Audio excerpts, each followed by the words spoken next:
I wanted to give a special shout out to Overdrive for sponsoring Kristen and Jenny.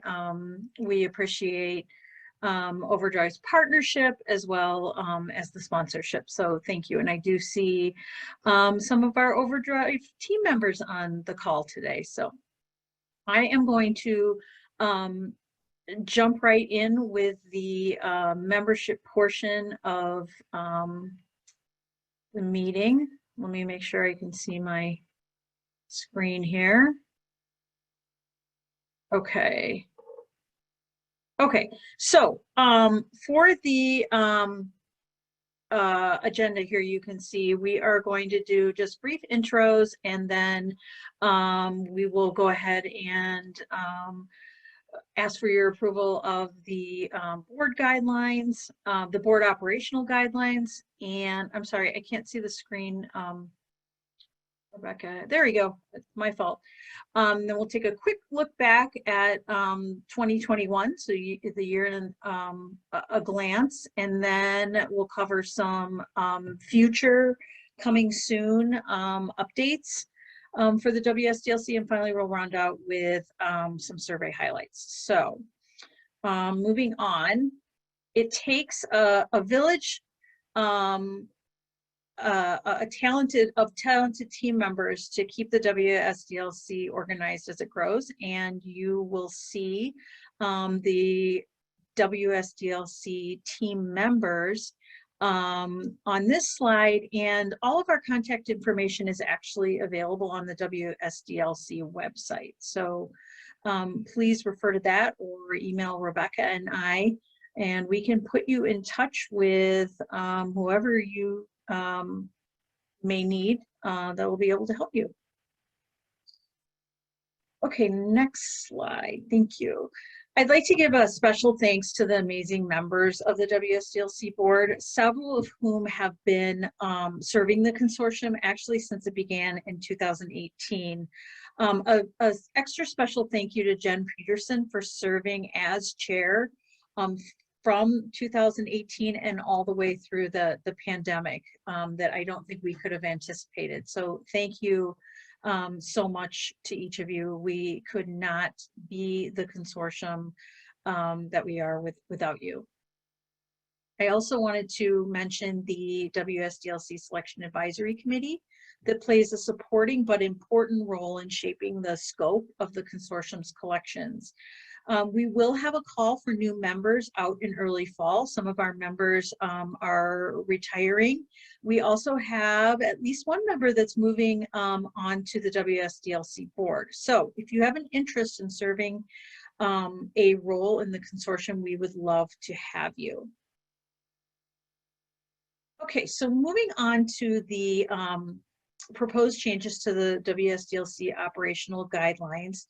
We shared a link to these a number of times over the past 2 weeks, and hope you've had a chance to review the changes. There are, do you want to go to the next slide, Rebecca, please? There we go. Thank you. There are 5 areas with proposed changes, including removing some extraneous language and tasks from the board member expectations, and also the board member election process. And then with the board membership, the most significant being wills will no longer be on the board, which will eliminate any conflict of interest with our roles as project manager and as fiscal agent. There was language clarified around the chair appointment, and clarification was added around choosing a chair when the board chair is absent at meetings. And then finally, a recap will be provided following board meetings to the WSDLC membership. So I wanted to ask if there were any questions or comments. And while we're doing that, Rebecca will be opening a poll shortly, and we will ask that you indicate your acceptance of the changes to the guidelines via the poll. Sarah, there's a question in the chat that board members should not vote on the poll, correct? From Beth Hennis. I'm not sure if that is true or not. If Yeah. you are a member, if your district is a member, yes, you can vote. I believe that's how the operational guidelines are written. So I'm sorry for that. We had this really neat poll that we were going to do. Could you, if you agree with the proposed changes that are on the screen, if you could just type I agree or yes. We're looking for a consensus. We don't need a formal vote. I'm seeing a lot of agrees.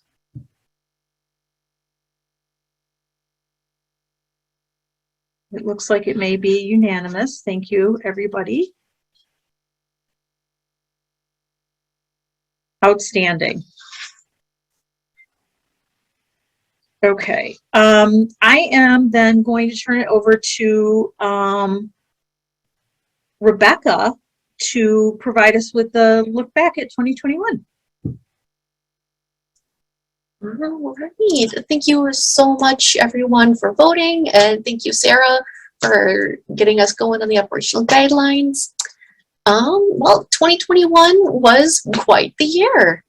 As many of you know, the Wsdlc saw explosive growth in 2020, and we are thrilled to see that 2021 kept up that momentum.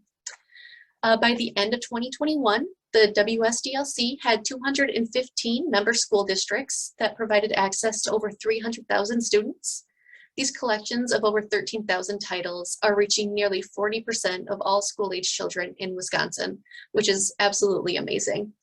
And honestly, this is all thanks to all of you. Your membership is not only what sustains the collections, but it's what helps them continue to grow. And a little bit of a preview, we've already onboarded 11 more schools and districts and over 10,000 students so far in 2022. And we have another 3 districts already slated to begin in September. So it just keeps on going here. Speaking of new members and the growth we've seen, here's a brief overview of what we saw in 2021. There were over 83,000 individual students that checked out a title from the Wsdlc collections. We had 27 schools and districts join the consortium, which brought access to another 29,003 students. Over the course of the year, there were 46,794 new titles and additional copies of high-use titles purchased. And there were a total of 2 new collections of materials added into the collections. One of these was the Lucky Day collection, which consists of titles that are non-holdable, non-renewable, and are available on a first-come, first-served basis. And actually, this edition of this collection helped reduce the wait times on popular titles and helped the holds list move more quickly. In short, the Lucky Day collection made it so students get the books that they want into their hands sooner. And we also added a magazines collection in October of 2021, which included 57 simultaneous use magazine titles across all 3 access levels. And we keep talking about usage rising and the growth of the consortium, but nothing shows this growth more clearly than looking at the number of checkouts since the Wsdlc began. Between 2018 and 2020, there were a total of 1,064,057 checkouts. In 2021 alone, there were 1,052,175 checkouts, which is just so close to surpassing those previous 3 years combined. It is just mind-blowing how much use this is seeing. And also to give another little hint of things to come, already in 2022, there have been over 650,000 checkouts, which is around 100,000 more than we had at the end of May of 2021. So we are well on our way of having another record-breaking year of checkouts.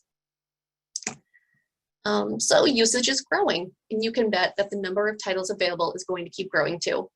Last year, we added over 3,100 completely new titles to the collections, which includes ebooks, audiobooks, and that new magazines collection that I mentioned before. In 2021, we were able to purchase more audiobooks to fill out those collections, and the rest of the year's purchases went to buying additional copies of titles that are in high demand and additional copies of titles that were part of other collections around the state, like Wsdlc's Battle of the Books.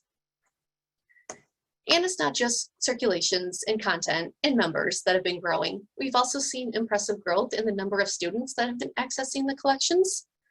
On the graph on this slide, you can see the number of new users that have been logging into Sora and checking out titles. This is that bluish area at the bottom. And we did see a little drop of new users between 2020 and 2021, but we also onboarded a fewer new members, so that was kind of to be expected.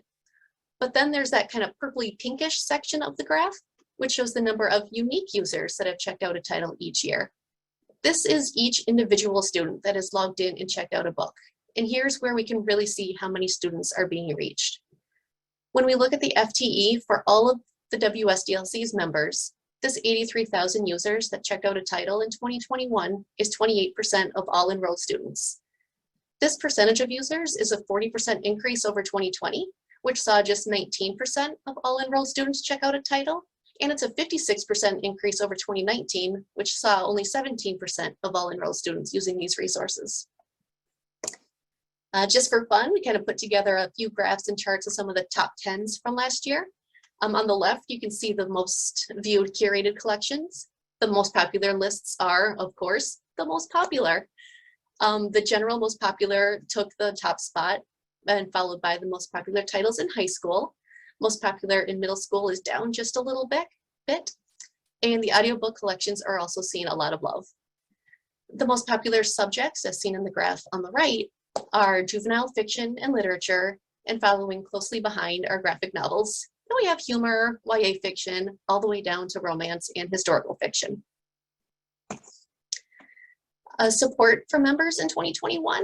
The Wsdlc project managers and our partners at Overdrive are always here for you to answer your questions, to help you get your students access to the collections that best fit your school, and just general support for what your school needs. This past year, we've added additional training opportunities, whether that's through more new member webinars hosted by Overdrive, and by updating and kind of fleshing out the resources available in the Flip Classroom training program. We've restarted the weekly membership messaging, which has been a great opportunity for us to connect with members on a regular basis, to send out news and announcements on newly added collections or enhancements, giving monthly updates on usage stats and new title lists, and then also just to kind of let you know about upcoming events. And if you aren't receiving these messages, please let us know. We're sending these out on the Wsdlc-members listserv, and anyone at your school can be a part of that message list. So just let us know either in the chat here today, or just send us an email at wsdlc-info@wils.org. And finally, as you all know, there has been an uptick in book challenges lately across the nation. I'm going to pass the mic back over to Sarah, who will talk more about this and how the Wsdlc has been responding.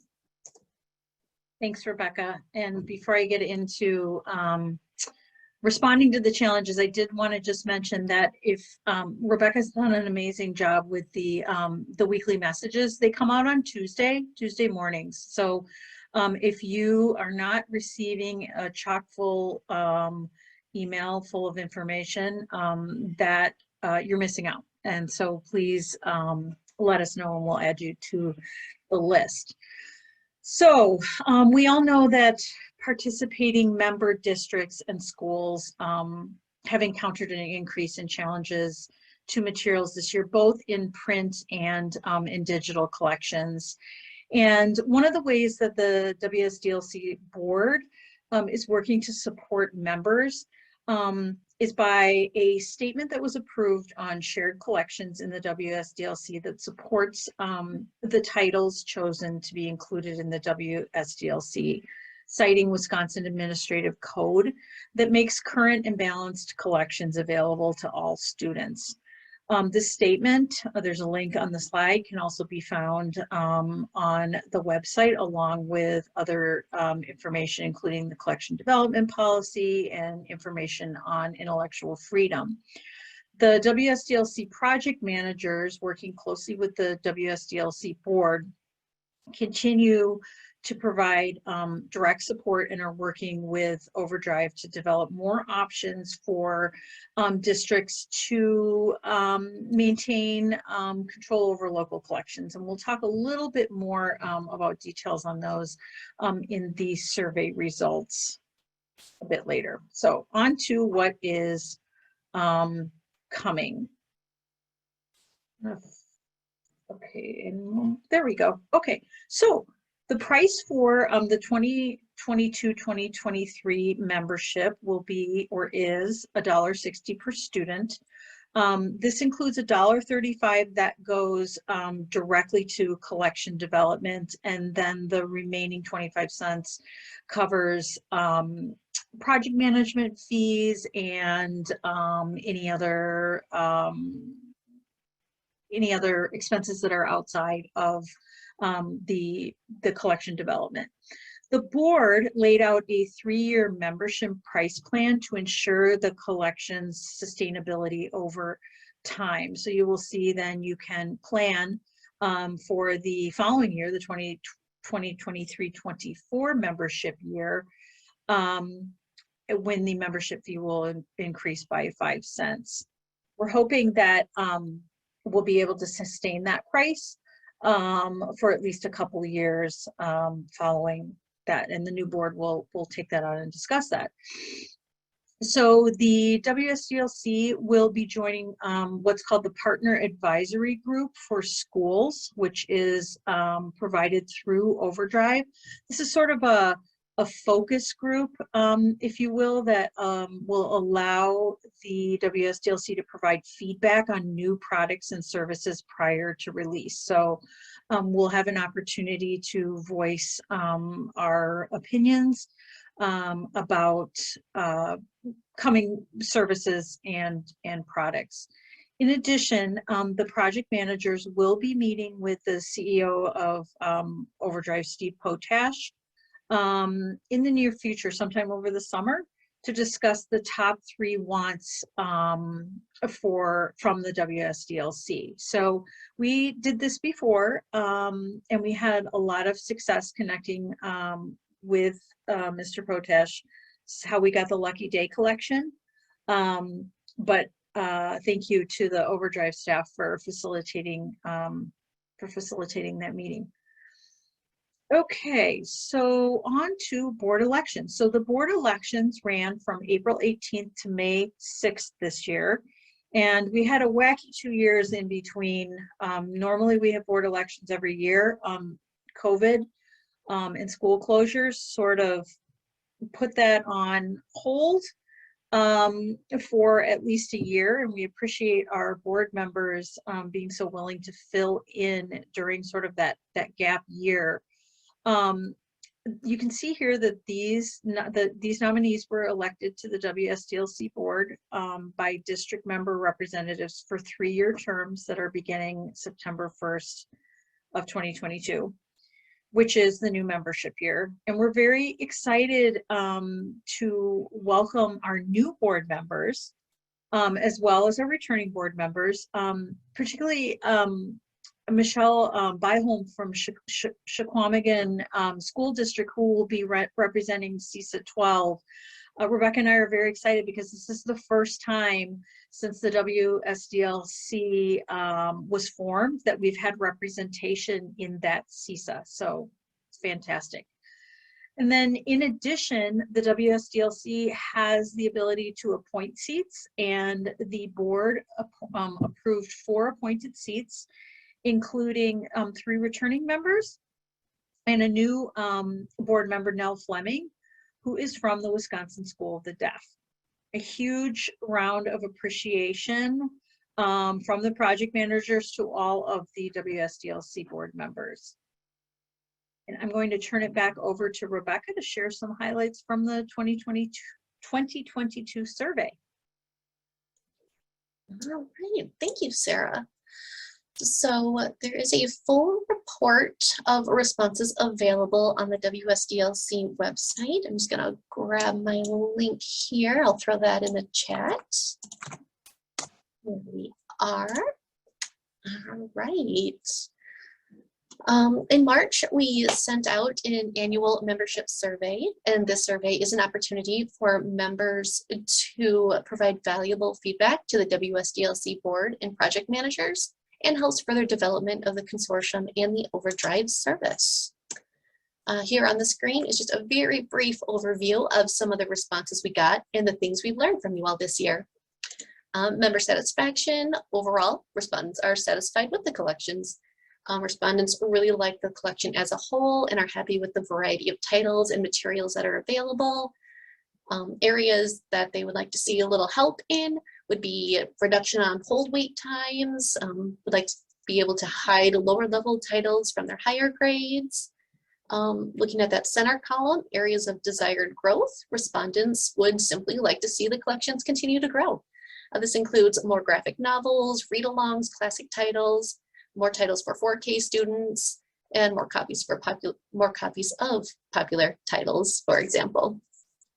Training and marketing.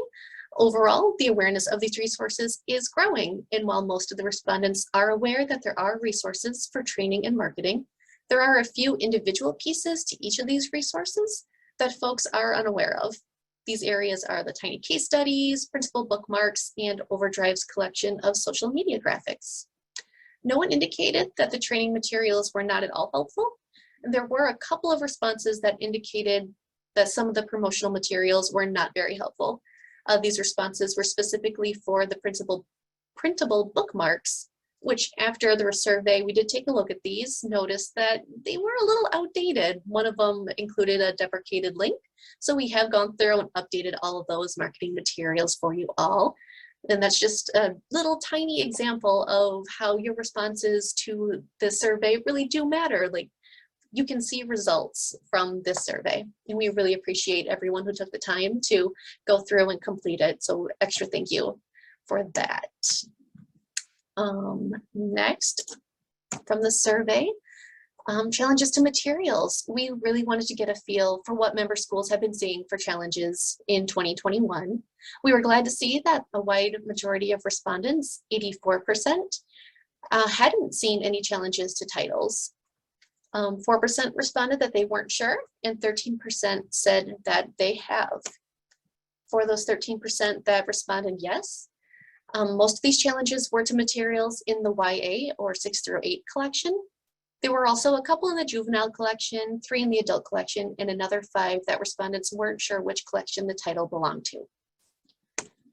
And last, for the survey highlights, 2 suggestions that we hear the most from Wsdlc members is that they would like to have a 4th content access level, and they would also like to see a change or update to the collection level names.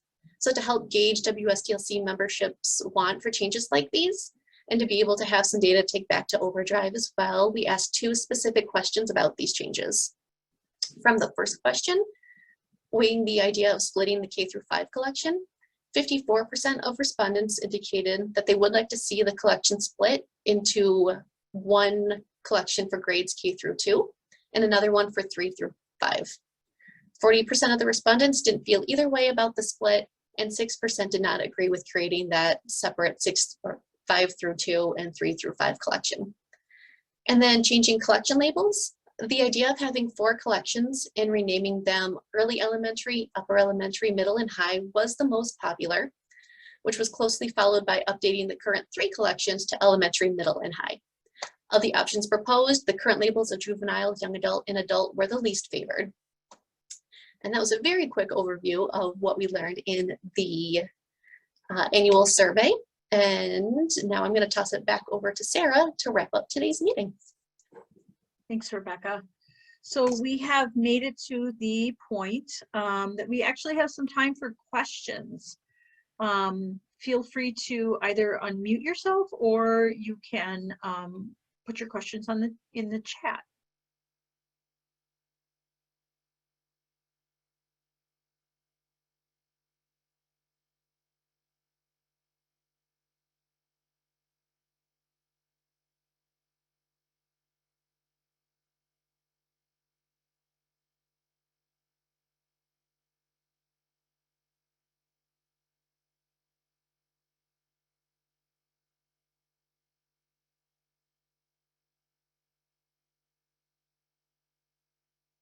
Okay, and that's okay. Maybe we were very thorough. Thanks, Naomi. I just wanted to thank Rebecca again for for collating all of the survey information. And I will say that what we do with the survey information is we then work with Overdrive, our Overdrive team over the summer to sort of dissect and implement the results of the survey, particularly in the areas of the collection development. One thing that we did not mention but is ongoing is a diversity audit of the collections. We actually were one of the very first Overdrive customers, the Wsdlc was, to have a diversity audit of the 3 collections run. And we will be running another one to see where the areas, so we identified some areas that could use some improving and sort of beefing up. And then we will be running a audit over the summer to sort of check the progress on that. And we'll make sure to share the results with the membership. Hey, and thank you for your kind comments, everybody, and for your support. Somebody has a, let's see, Carrie has a question. When you do a diversity collection audit, do you use a database or go title by title? We actually have, Overdrive's created a report on there, and they actually do the heavy lifting for us. It's part of their sort of report process now, because so many of their users are requesting diversity audits. So I don't think they run anything through a particular database. I don't know if Connie or Lena, you're still on the call and you can speak to the tool. Hi, Connie. Hi, everybody. So it's the audit itself, short answer, is looking at all content that is available in all areas against what content is in the collection. Thank you. And actually, I should mention too, that if any of the districts and or schools that have Advantage accounts are interested in seeing where your particular collections are, your Overdrive collections, we can put you in touch with Lena, and she would be able to help you with a report for your Advantage holdings. Okay, we're right at 4:30.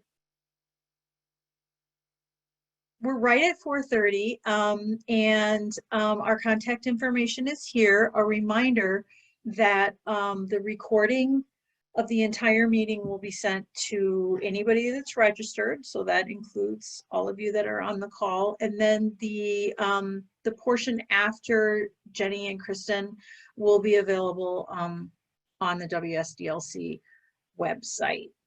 Thank you so very much for your support and your trust in us. And oh, we've got one more thing here. It's asking if we knew of a database for auditing. Actually, you Carrie, can just address it separately to me. Yeah, I will. I'll to... actually email you. There is there is one. Actually, she was a speaker at one of our, no, it was Will Shorts, I believe, but I will email you her information. Thank you. Sounds good.